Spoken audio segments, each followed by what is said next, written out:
समलैंगिकों की तरफ से याचिका दायर की गई जिसमें समलैंगिकों के विवाह को विशेष विवाह अधिनियम के अंतर्गत लाने के लिए कहा गया है। क्या मांग की गई है इस याचिका में, क्या कहा गया है, सुप्रीम कोर्ट ने सरकार से क्या कहा और अब इस मामले में आगे क्या होगा, ये सब कुछ आज आपको इस वीडियो में बताऊंगी। नमस्कार, बहुत बहुत स्वागत है आपका। आपके साथ मैं हूं अर्चना सिंह। आप मेरा वीडियो देखना शुरू कर चुके हैं तो मेरे चैनल को सब्सक्राइब जरूर कर लीजिए, बात को ज्यादा से ज्यादा लोगों तक पहुंचाइए। 5 सितंबर 2018 वो दिन जब समलैंगिकों के आपसी रजामंदी से सहमति से संबंध बनाने को अपराध की श्रेणी से बाहर कर दिया गया, यानी सेक्शन 377 का उस भाग को हटा दिया गया जिसमें समलैंगिकों का आपसी सहमति से संबंध बनाने को अपराध की श्रेणी में रखा गया था। यह अंग्रेजों के जमाने से चला आ रहा कानून सितंबर 2018 में कोर्ट ने रद्द कर दिया। लेकिन उसके बाद यह सवाल उठा कि समलैंगिक जो अब साथ में रह सकते हैं, बंद कमरे के अंदर अदालत ने कहा कि कोई क्या करता है इससे मतलब नहीं होना चाहिए, आपसी सहमति से संबंध बना सकते हैं, उसके बाद वो लिव इन में रह सकते हैं, शादी भी कर सकते हैं। लेकिन अगर शादी करेंगे तो आगे क्या? क्योंकि शादी में जो हिंदू मैरिज एक्ट है या और जो संविधान में अधिकार दिए गए हैं महिला को, वो 5 अधिकार दिए गए हैं। इस शादी के बाद किसी भी महिला को, एक मैरिड वुमेन को 5 अधिकार दिए गए हैं, जिसमें सबसे पहला तो यही होता है कि शादी के बाद महिला अपने पति के घर में रह सकती है, चाहे वो उसका अपना घर हो, चाहे वो ससुराल हो यानी पेरेंटल हाउस हो, या उसका अपना खरीदा हुआ घर हो, ऑफिशियल घर हो, उसमें रह सकती है। तो सबसे पहले पति के घर में रहने का अधिकार मिलता है। कमिटेड रिलेशनशिप यानी पति उस महिला से जो शादी में है उसके अलावा कोई दूसरी शादी नहीं कर सकता, और अगर अफेयर होता है उसका तो वो एडल्ट्री के अंतर्गत उसको उसमें कानून के दायरे में लाया जा सकता है। साथ ही साथ एक्स्ट्रा मैरिटल अफेयर होने पर डिवोर्स का अधिकार भी महिला को मिलता है। महिला इसको कारण के स्वरूप में इस्तेमाल कर सकती है डिवोर्स लेने के लिए।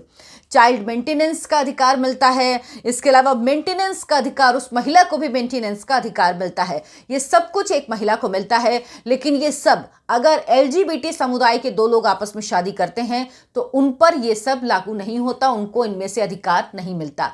तो सवाल ये उठा कि अगर ये लोग शादी भी करेंगे LGBT समुदाय के लोग, तो इनके अधिकारों का फिर आगे क्या होगा, उसको किस तरह से कानून के दायरे में लाया जाए, क्योंकि अभी तक ऐसा कोई कानून नहीं है जो इनको कवर करता हो। डीक्रिमिनलाइज कर दिया गया 377 के उस सेक्शन को जिसमें ये आपराधिक गतिविधि थी। लेकिन उसके बाद क्या, तो उसी को लेकर ये याचिका है। विशेष विवाह अधिनियम, स्पेशल मैरिज एक्ट 1954, ये वो एक्ट है जिसमें वो 2 लोग शादी करते हैं जो अपने धर्म के अनुसार या जो उनकी अपनी रिचुअल है उसके अनुसार शादी नहीं कर सकते, तो वो विशेष विवाह अधिनियम 1954 के अंतर्गत आते हैं। तो अब LGBT समुदाय की मांग है, ये याचिका दी गई है उनकी तरफ से, उसमें किसी व्यक्तिगत कानून की बात नहीं की गई है, किसी व्यक्तिगत अधिकार की बात नहीं की गई है, बल्कि ये कहा गया है कि जो स्पेशल मैरिज एक्ट 1954 है उसको जेंडर न्यूट्रल कर दिया जाए। यानी जो वो जेंडर है कि एक लड़का और एक लड़की की शादी होती है, शादी में यही मेंशन है अभी तक कि एक महिला और एक पुरुष की शादी होती है।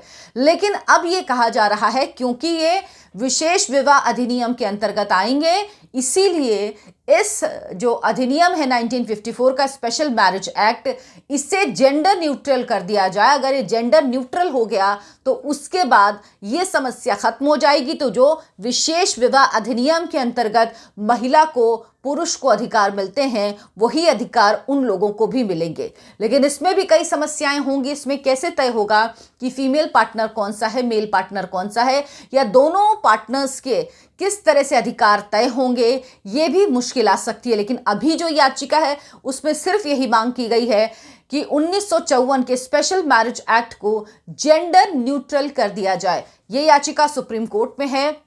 जस्टिस DY चंद्रचूड़ की बेंच है जिसमें ये याचिका आई है। 2 जजों की बेंच है। जस्टिस DY चंद्रचूड़ उस बेंच में भी शामिल थे जिसने धारा 370 के उस पोर्शन को हटाया था जिसमें उसे आपराधिक श्रेणी में रखा जाता था। वो चीफ जस्टिस दीपक मिश्रा की अगुवाई में वो बेंच थी और उसमें जस्टिस दीपक मिश्रा के अलावा justice Rohinton Nariman, justice M Khanwilkar, justice DY Chandrachud और जस्टिस इंदु मल्होत्रा भी शामिल थी। और अब जस्टिस DY चंद्रचूड़ CJI हैं और उन्हीं की अदालत में 2 जजों की बेंच के सामने ये मामला अब आया है जिसकी सुनवाई होनी है।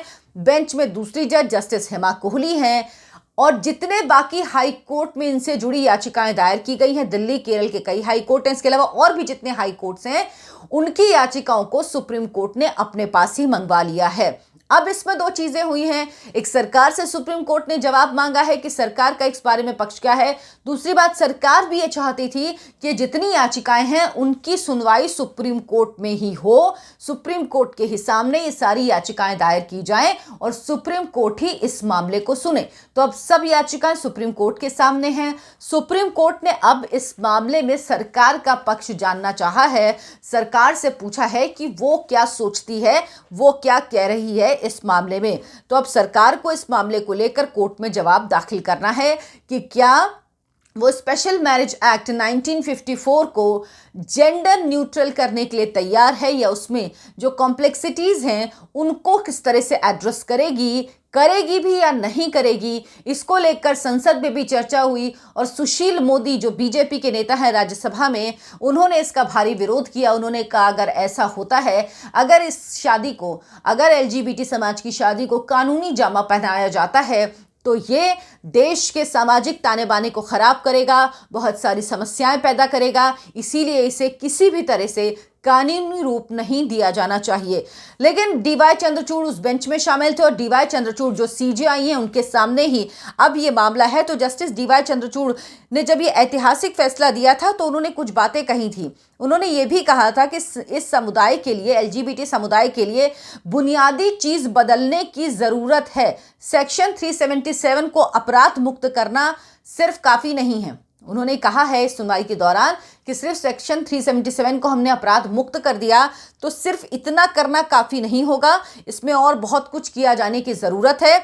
लगातार LGBT समुदाय की तरफ से ये मांग उठ रही थी कि उनको, अगर वो शादी कर रहे हैं तो शादी के बाद किस तरह से बाकी मामले उनके निपटेंगे, गोद लेने का मामला हो, बच्चों से जुड़ा मामला हो या संपत्ति में अधिकार का मामला हो, क्योंकि अभी अगर वो शादी करते भी हैं तो वो इनमें से किसी भी कानून के अंतर्गत नहीं आते। यानी शादी उनकी हो सकती है, उसमें कोई शायद रुकावट, उसमें कोई रुकावट नहीं है, लेकिन उस शादी को कानूनी रूप से मान्यता नहीं मिलेगी क्योंकि ऐसा कहीं पे उल्लेख नहीं है किसी भी कानून में या संविधान में कि एक ही लड़का या लड़की शादी कर सकते हैं। क्योंकि जहां भी शादी का जिक्र है वहां पर 2 लोगों के बीच, जिन 2 लोगों के बीच शादी का उल्लेख किया गया है उसमें एक महिला, एक पुरुष, एक लड़की और एक लड़के का ही जिक्र किया गया है।